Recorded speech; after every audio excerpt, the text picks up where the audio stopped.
So I run programs for students from educationally disadvantaged backgrounds. So a lot of different backgrounds, students coming in, various ages, and we are really student-led in our educational design.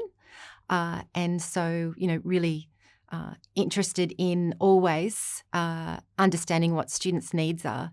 So really leading with what students need, what they want, and a great student experience. Our pathways are very large. So we have about 3,500 students in our domestic student pathways. So they're sub-degrees, enabling pathways, preparation or bridging, and also our English language for international students that we're also embedding in courses, the academic literacies, that student-focused, student-led approach, which is really important for inclusive educational design and pedagogy. So making sure that we're continuously engaging with the research and with evidence, understanding from a mixed methods approach to our institutional data, qualitative, and all of that sort of information is incredibly important, talking with our students. And so in that wider sort of setting or context, we understand what we're doing, our aims, our values, and so on. So having a very strategic approach. But also it's incredibly important to make sure that we continue to focus on the methodology of inclusive educational design, and really important, including inclusive pedagogies. Some of the challenges with introducing the concept of inclusivity and that methodology is around the fear that one could say the wrong thing or they're not saying it the right way. And the key there, again, is that dialogical approach, which is to get whoever you're working with, the students. I work a lot with staff, with academic staff in particular, in developing their approaches, which is a continuous reflection and action approach. And so, just around really always reflecting on what I've done. It's not always going to be perfect. We're human beings, and it's great to model that to students as well. So, if it's the staff, when I'm talking about inclusive pedagogies, for example, I'll turn to the group in a really respectful way and an optional way for them to actually do the teaching. So it's really about co-teaching. I'm not trying to claim that sage on the stage. I think we're well past that, hopefully.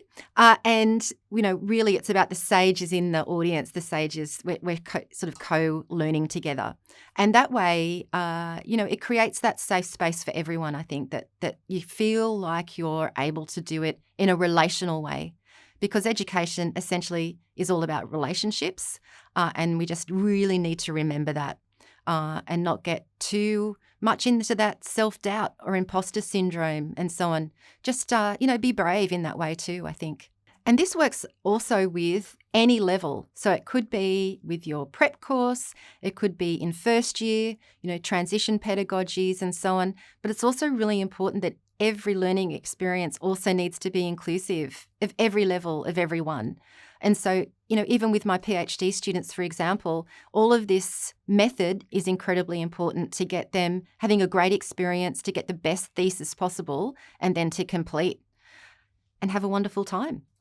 And what that means is that the student drives the course design, the pedagogy, and so on. So we take students from the known, what they know when they come in, recognising and clearly valuing that they have knowledge, that all of their experiences and their knowledge, whether it's through travel, whether it's through their previous education, their work, and a whole rich tapestry of that they bring incredible contributions to make from the time they step in the classroom and to the time that they step out of our classroom and into the next steps. So we move through and step through with them so that they are telling us what they need along the way. So it's very dialogical, we call it. Doesn't mean it's all about talking.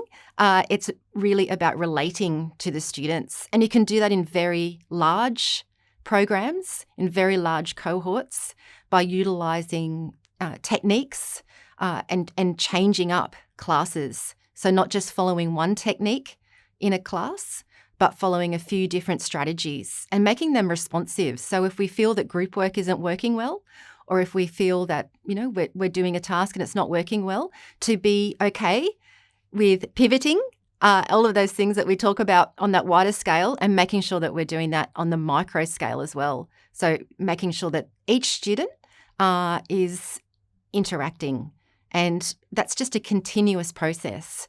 And it is dynamic, and it is hard work, but it's incredibly rewarding work, and that's the best kind. So every student of every background will do better in a course and have better outcomes if we design it in a student-led way. For example, if we're having a class, we make sure that there's opportunities for the students to have active learning, active time, talking through, processing, understanding, etc. It might be reflection time if someone's not particularly talkative, or they've got some issues around different abilities and so on. So there are lots of ways for students to be able to participate in learning in different ways. And so if we lead with that, then we can design our assessment according to what the students' passions are. I mean, they are adults in higher education.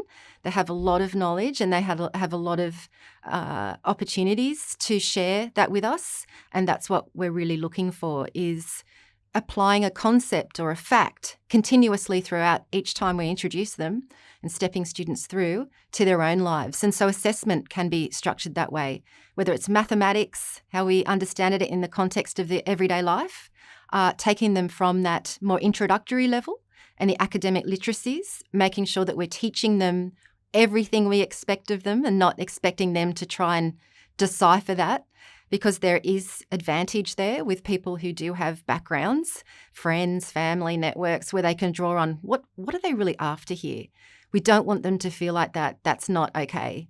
Positivity and strength coming out of inclusive educational design and pedagogies is that students enjoy their learning. They become very dynamic. You can have a student who's very, very self-doubting. They're really not sure if they should be there, et cetera, 1 foot in, 1 foot out. By a certain point in semester, you can see them really blossoming and opening up. And that's incredibly rewarding for both the student and the teacher involved. But also, even, in terms of the high performer who's very focused on being the most high performing that they can be, it's about helping them to do that. And, just so often students will talk about that transformation, doesn't matter who they are or what their background or their level is, that for each individual they're achieving their goals. And I think that's, and surpassing them, that is the biggest thrill. It's just so fantastic. The approaches that can be ineffective is when we have overly didactic approaches. And so we walk into a classroom and assume deficit. We assume that they know nothing. That's not the way to go about teaching, because it's not going to help students to engage. We need to harness their understanding, their interest, and just step them through, making sure that we're connecting, taking them from their known into their unknown, and with that powerful knowledge, and share that excitement with them, making sure that you show them that you're learning from them, because knowledge is a construct. And we're always co-constructing and we're always developing. That's what we want out of higher education and research, is to make the world better through discovering new facts about the world, and just how exciting that is. I mean, for every individual to have an opportunity to do that is absolutely incredible, and everyone should have that opportunity and have someone there to help them through just discovering that joy. The most powerful approach to teaching inclusively is to view yourself as a learner, as a lifelong learner.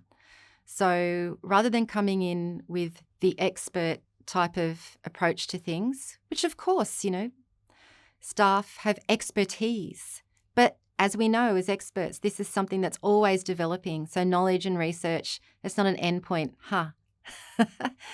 Otherwise, research projects would be funded forever, and et cetera, et cetera, et cetera. So we must come along with that disposition, because otherwise we let, sometimes it's called unconscious biases. Sometimes, whatever it is, it's the judgments that we make because we're human beings and we have our own experiences of growing up, our own experiences in the world and so on. And we will inevitably and continuously make judgments of things. So what we need to do is question those. So be thinking about, what am I assuming about this person? What am I assuming about my students? And understanding that there are inequalities when students come in. The whole concept of meritocracy is deeply problematic. The research continuously shows this. So the idea that students should be prepared at a certain level and that they will equally be prepared, or they will equally come in at the same level of opportunity, is a myth. Students do not. And so we need to understand that it is up to us to step students both into and then through our courses. And so thinking about what each and every student, from the most disadvantaged to advantage, and continuously thinking this through, what they need and how can they be successful. Really important to be providing a diversity of examples. And actually the best thing to do is ask students to think about an example, write it down, talk about it in a group, whatever method works in the space you have, whether it's online or in a class. And then maybe someone in the class might be able to report on that. And then you can sort of generate some sort of dialogue or discussion about that. If it goes off on a tangent, that's fine. We can bring it back and just, sort of bounce and have fun with the learning and the students. I think that's so important. Fun, activity, applied. That's what they like. But making sure that we have gendered attention to the gender of our examples. So if we're thinking about physics examples, not always referring to particular kinds of activities or gendered examples. So thinking about what kinds of sports and sports people we're talking about, both genders, even if we're feeling a bit strange about that because it's the opposite of our experience, is to actually then go to the class and do that kind of work with them and asking them to think about an example for different people themselves. And then you can get that shared understanding. So they're co-teaching with you all the time. There's so much to harness there. The power of the students in helping us teach, so untapped. Harness that and you'll have a ball. And they will too, and they'll do better. So as a sessional academic, I do remember when, we're working a lot of jobs, we're, trying to make ends meet and so on. And early in our journey, our teaching journey, and having courses provided to us, perhaps it's last moment and so on, and needing to just wing it or make it work, which is absolutely fine. And we can do some spectacular work in those circumstances where, we're really focusing on the relational. And actually, that's what we should be doing. But in terms of the course design and the program design, reflecting back, and some of the comments from students at the time was around, well, this stat, this needs updating, or, there wasn't a continuous amount of work on the course itself because they are things that need to be continuously updated. So set and forget is a huge mistake. And we need to continuously work on the products, even if it's in terms of, wow, that's a huge volume of work for that guest lecture I'm doing or whatever it is, and I've just inherited this. Feel confident and feel okay to go in and strip it back. Make it what you want it to be if you were a student. So that's a bit of advice around thinking a bit more critically about all the elements. And that's my advice, is thinking about the bigger picture design in terms of whether I'm not sure what you might call it in course or a program at the larger level. How is this design? Is it benefiting some and not others? Need to continuously think about that and resources and technologies and people and so on, that we can make things better and always make things better for more people. Also thinking about at the unit level and then in the pedagogy as well. So I think, making sure that we're thinking about all of those things and that those moments are the realization, oh, it's not just about my pedagogy.